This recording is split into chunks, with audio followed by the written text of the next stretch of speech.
მოგზელებთ საქმეის აღამოს საფონდო ბაზრების მიმოხილვით გამრავლელი სავაჭრო სესია დავიწყოთ, რომელიც საკმაოდ რთულად გადმოსატანი და მძიმე იყო ზოგადად ამერიკული ბაზრისათვის. ვოლატილობის უკიდურესად მკვეთრი მაჩვენებელიც დაფიქსირდა წინა სავაჭრო სესიაზე, დაახლოებით 2.5%-იან ვარდნასაც ხედავდით პიკურ მდგომარეობაში, თუმცა დღის ბოლოს შემდეგ იქ უკვე ვითარება გამოსწორდა, მაგრამ მაინც -1% დაიხურა ბირჟა. დღეს კი ისევ და ისევ დაღმასვლას დაუბრუნდით და უკვე ეს ტენდენცია ვრცელდება არ მხოლოდ ტექ სექტორზე, არამედ Dow Jones-ის ინდექსზეც, რაც ცოტა არ იყოს და უცნაურია. შედეგი, რასაც დღეს ამ წუთებში ხედავთ, არის S&P 500-თან -0.69, Dow Jones-თან -1.39, Nasdaq-თან -0.5%, როგორღაც Nasdaq-ს აქვს დღეს ყველაზე კარგად საქმე, რაც ნამდვილად უცნაურია.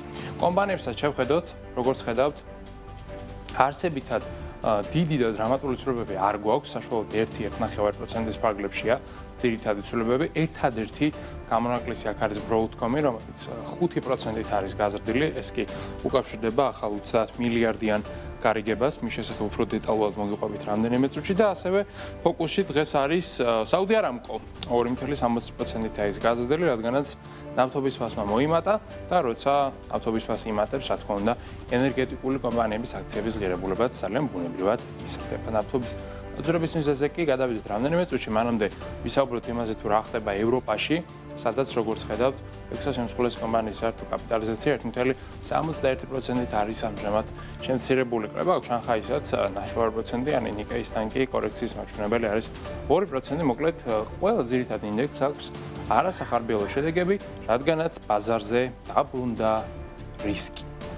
რისკი, რომელიც უკავშირდება ნავთობს, რომელიც თავის მხრივ არის გაზვირებული 7%-ით, ბრენტი ლამის $80-ზე დაბრუნდა, WTI ფასი არის $75 ერთ კვირაში, ეს არის უკვე 11%-იანი ზრდა, რაც სახარბიელო შედეგი ნამდვილად არ არის.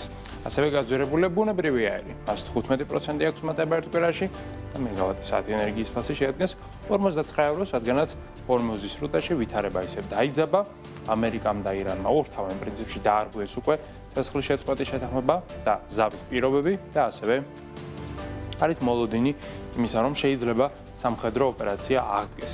სრული მასშტაბით თუ არა, სანახევროდ მაინც ეს კი რა თქმა უნდა წარმოადგენს ძალიან დიდ რისკს იმისა, რომ ჰორმუზი შეიძლება ისევ ჩაიკეტოს, ისევ აღმოჩნდეთ ნავთობის, ასე ვთქვათ, დეფიციტის წინაშე და დეფიციტი რა თქმა უნდა ზრდის ფასს. მოკლედ, რისკი სრულად დაბრუნებულია ბაზარზე. ამის ფონზე რა თქმა უნდა ინვესტორები ფიქრობენ, რომ შეიძლება უკვე ნავთობმა გამოიწვიოს ინფლაციის დაჩქარება, ინფლაცია შემდეგ უკვე ფედს აიძულებს, რომ მან გაამკაცროს მონეტარული პოლიტიკა, ეს კი ყველაფერზე ცუდად დაისახება, მათ შორის რა თქმა უნდა ოქროსა და ვერცხლზე, რადგანაც ოქრო ძალიან ნეგატიურად რეაგირებს ზოგადად განაკვეთებზე და ამჟამად ოქროს ფასი 1.5%-ითაა შემცირებული $456-მდე, ვერცხლთან კი გვაქვს -4%, ძალიან მკვეთრი კორექცია არის უკვე ეს და ვერცხლის ფასი არის ამ ეტაპზე $57. მოკლედ პიკურ მაჩვენებელთან შედარებით ვერცხლი არის უბრალოდ განახევრებული.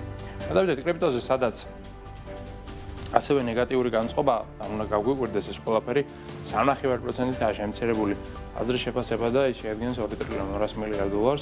ბიტკოინის ფასი ჩამოვიდა 61,800-მდე, ეთერიუმი $1,700 ვაჭრება, კლება 4% გვაქვს საშუალოდ, კაპიტალიზაცია $208 მილიარდია, ამ ეტაპზე ეთერიუმისა, ბიტკოინის კი $1.240 ტრილიონ. როგორც ხედავთ, საკმაოდ მკვეთრი დაღმავალი ტენდენცია ფიქსირდება ამ ეტაპზე. თუმცა ამ ყველაფრის მიუხედავად, მაინც გეტყვით იმას, რომ თუ გიქვექცურთ ამ კორექციით, ასე ვთქვათ, სარგებლობა და სასურველი კრიპტოაქტივის შეძენა, შეგიძლიათ მიმართოთ CoinMania-ს, რომელიც არის ეროვნული ბანკის მიერ რეგულირებული და ლიცენზირებული კრიპტობირჟა. გადავიდეთ უკვე ლონდონში, სადაც ასევე კორექცია გვაქვს, რა თქმა უნდა, გლობალური ტენდენციების გათვალისწინებით და საქართველოს ბანკის აქციები 1.73%-ითაა შემცირებული. TBC-სთანაც ანალოგიური შედეგი გვაქვს, აქ უბრალოდ ფიქსირდება -1.20% და რაც შეეხება ეროვნულ ვალუტას, ის კიდევ უფრო მეტად გამყარდა. რუსი გვაქვს დოლართან 63 ევროსთან 3.1, სტერლინგთან კი 3.52. მოკლედ, აი ესეთი ვითარება და განწყობა გვაქვს ჩვენ წუთებში გლობალურ საფონდო ბირჟებზე.